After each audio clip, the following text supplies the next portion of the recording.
मजबूरन क्यों न हो, पर मुस्लिम बना कुली खान 9 वर्ष काबुल कंदाहार में रहकर अब पक्का मुस्लिम बना होगा सोचकर औरंगजेब ने उसे दिलेर खान का नायब बनाकर दक्खन पर भेजा। दक्खन के चप्पे चप्पे से वाकिफ नेतोजी उर्फ कुली खान मोगली सेना को ले तो चला, लेकिन दिलेर को चकमा देकर सीधे रायगढ़ पर आ पहुंचा। महाराज से उसकी मुलाकात हुई। एक समय का स्वराज्य सेनापति जिसे प्रति शिवाजी माना जाता था, उसकी ये हालत। उनके बीच की वार्तालाप इतिहास में लिखी नहीं गई, पर महाराज ने उसे अपनाया।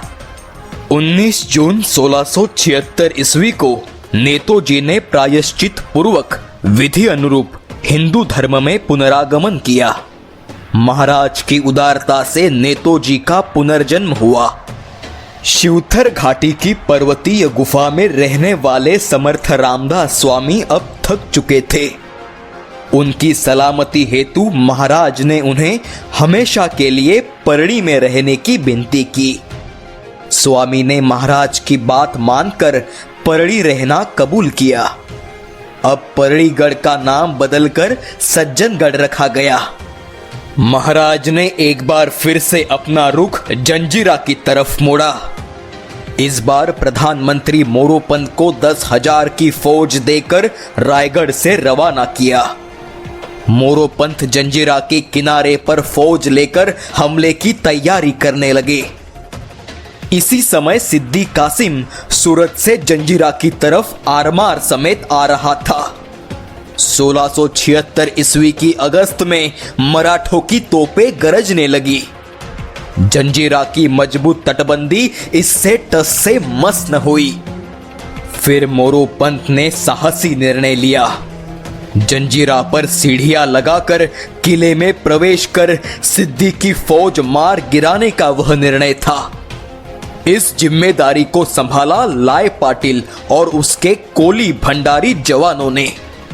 रात का समय देखकर लाय पाटिल और उसकी सेना नावों में सीढ़ियां लेकर बड़ी बखूबी से जौहर की नजर से बचते हुए तट के नीचे सीढ़ियां लगाकर मोरोपंत ने बताए 1000-1200 के फौज की राह ताकने लगे। काफी समय होने पर भी कोई भी न आया। सबेरा होते ही सिद्दी की फौज को पता चलेगा, फिर मौत का सामना होगा और मराठों की चाल बेकार होकर शत्रु चौकन्ना हो जाएगा सोचकर मायूसी के साथ लाय पाटिल वापस लौटे। लाय पाटिल ने सारा वृत्तांत मोरोपंत को सुनाते ही उन्हें इस बात की बड़ी रंजिश हुई। सारा दोष उन्होंने अपने माथे पर लिया। रायगढ़ पहुंचकर उन्होंने लाय पाटिल की साहसी कार्य को महाराज के सामने रखा। महाराज ने खुश होकर लाय पाटिल को सरपाटिल खिताब से नवाजा और मोरोपंत पर वह नाराज भी हुए। थोड़ी सी गलतफहमी के कारण जंजीरा स्वराज्य में आने से रहा। यहां दक्खन में महाराज के सौतेले भाई व्यंकोजी राजे उर्फ एकोजी राजे विजापुर करो की तरफ से लड़कर परचम गाड़ रहे थे। अपने ज्येष्ठ भ्राता शिवाजी राजे को छत्रपति बनते देख ईर्ष्या से पूरे तंजावर राज्य को जीत 5 मार्च 1676 ईस्वी में उन्होंने सिंहासनरोहण किया।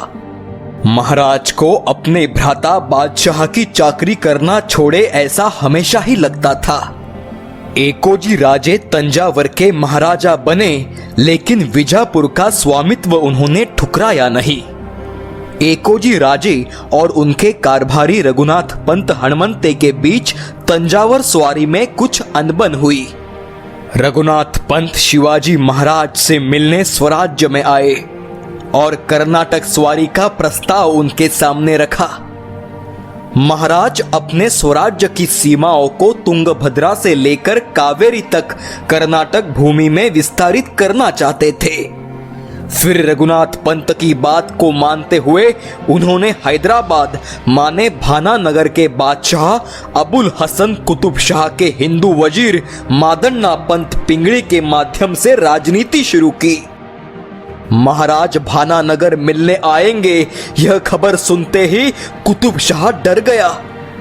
शिवाजी का आना मतलब तबाही, या फिर पेट, या कम से कम उंगली तो कटती ही है।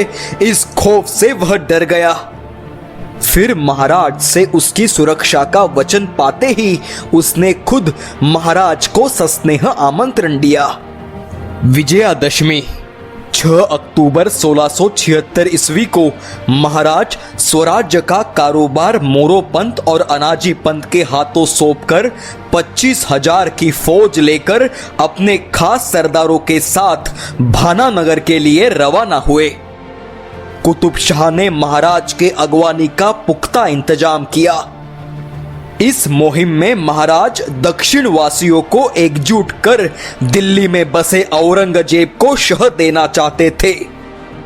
इसी दक्षिण मुहिम में कोप्पड़, जो कि दक्कन का दरवाजा माना जाता है, वहां अब्दुल रहीम मियाना और उसका भाई हुसैन खान प्रजा पर जुल्म ढाने की खबरें मिली। कोप्पड़ की प्रजा ने स्वराज्य शिवराज्य के बारे में सुना जरूर था, पर अपने नसीब में वैसा राम राज्य नहीं मानकर वे बेबस होकर जी रहे थे। महाराज की दक्षिण मुहिम की बात सुनकर वे लोग महाराज से मिलने आए।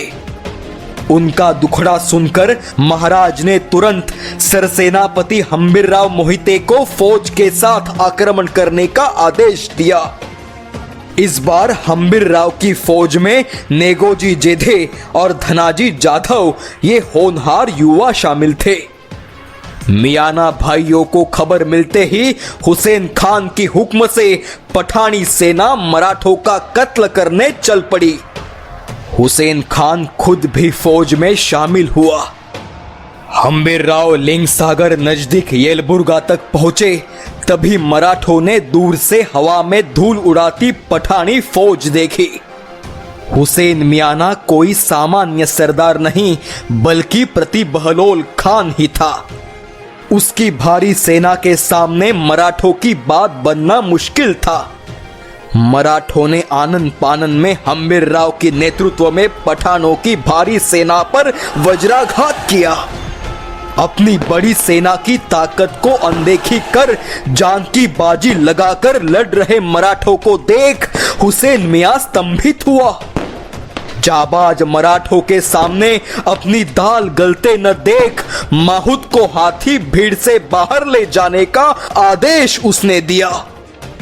हुसैन खान को रणछोड़ दास बनते देख नागोजी जेधे ने अपना घोड़ा दौड़ाकर सीधे उसके हाथी के सामने खड़ा किया। हाथी के गंडस्थल पर अचूक वार करते ही हाथी बिथर उठा। हुसैन खान मृत्यु की छाव में घबराया। ऐसी अवस्था में भी उसने धनुष्य से तीर चलाया, जो सीधे नागोजी के मस्तिष्क में घुसा। नागोजी जख्मी होकर गिर गया। यह नागोजी यानी कान्होजी जेधे का पोता सर्जेराव जेधे का सुपुत्र। सर्जेराव भी इसी युद्ध में शरीक थे। उन्हें अपने पुत्र की खबर न मिली थी। खान भाग निकलता इससे पहले धनाजी जाधव और हंबीरराव ने उसके हाथी को घेर कर उसे बंदी बनाया। पठानों की फौज भारी संख्या में कत्ल हुई। युद्ध खत्म होने पर सर्जेराव अपने घायल पुत्र के पास पहुंचे। मस्तिष्क में घुसे बाण से आखिरी पल गिनता बेटा देख बाप का हृदय विवल हो उठा। बाण मस्तक से निकालते ही नागोजी ने प्राण त्याग दिए। नागोजी के कारी गांव में खबर पहुंचते ही नागोजी की जवान पत्नी सती गई। पुत्र वियोग और बहू की सती जाने की खबर सुनकर भी सर्जेराव हंबीरराव के साथ मुहिम पर महाराज के साथ चल दिए। धन्य है वे मराठा, उनका जज्बा और स्वराज्य निष्ठा।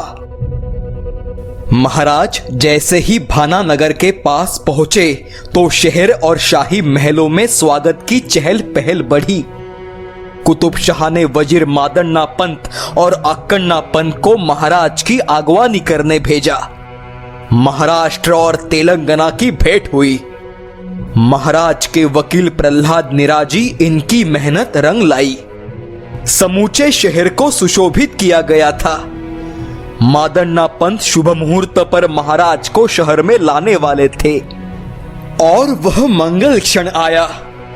पूरा भाना नगर महाराज के स्वागत के लिए सज्ज था।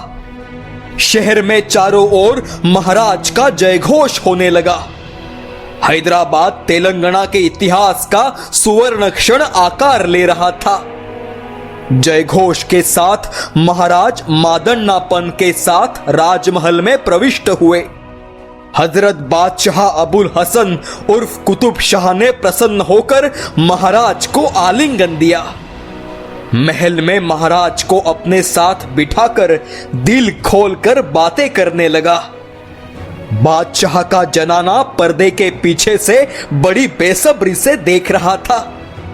महाराज के बारे में इतनी रोमांचित कहानियां सुनी थी, वह नरवीर आज सन्मुख था।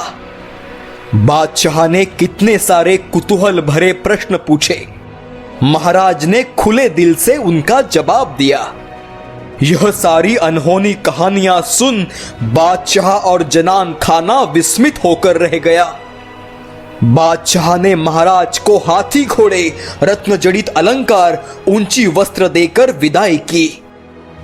जिसे हम दुश्मन समझ बैठे थे, वह छत्रपति शिवाजी राजा तो दुर्जनों के बैरी और सज्जनों के मसीहा है, इस बात पर बादशाह का यकीन हुआ।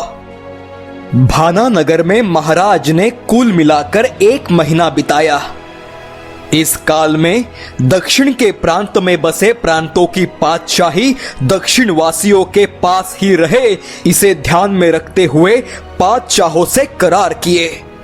महाराज ने इसी समय आदिल शाही में बसे सरदारों को पठानों के खिलाफ एक होने की गुहार लगाई। इसी तरह सारे मराठे और बाकी सरदार एकत्रित होते तो गंगा जमुना से कन्याकुमारी तक इतिहास ही बदल जाता। पर स्वकीयों की नासमझी के कारण महाराष्ट्र तक ही स्वराज्य सीमित रह गया। महाराज ने सभी को विदा करते हुए कर्नाटक मुहिम के लिए करारानुरूप कुतुब शाह का सरलश्कर मिर्जा मोहम्मद अमीन महाराज की मदद हेतु चल पड़ा। महाराज तुंगभद्रा और कृष्णा नदी का संगम, जो कि निवृत्ति संगम कहा जाता है, वहां कर्नूल की ईशान्य 12 कोस पर पहुंचे। फिर महाराज ने अति पवित्र और विख्यात 12 ज्योतिर्लिंगों में से एक श्री शैल मल्लिकार्जुन के दर्शन किए। श्री शैल की पावन माहौल में महाराज के मन में विरक्ति के विलक्षण तरंग उठने लगे। जीवित कार्य पूर्ण होने से अपना जीवन यही पवित्र स्थान पर विसर्जित करने की भावना उनके मन में जागृत हुई। समाधिवस्था से जागने पर वे कर्मरत हुए, पर वैराग्य की भावना महाराज के मन में दस्तक देने लगी थी। महाराज अपनी फौज लेकर नंदियाल और कड़ाप्पा मार्ग से तिरुपति आए। श्री बालाजी का दर्शन कर वे जिंजी की तरफ चल पड़े।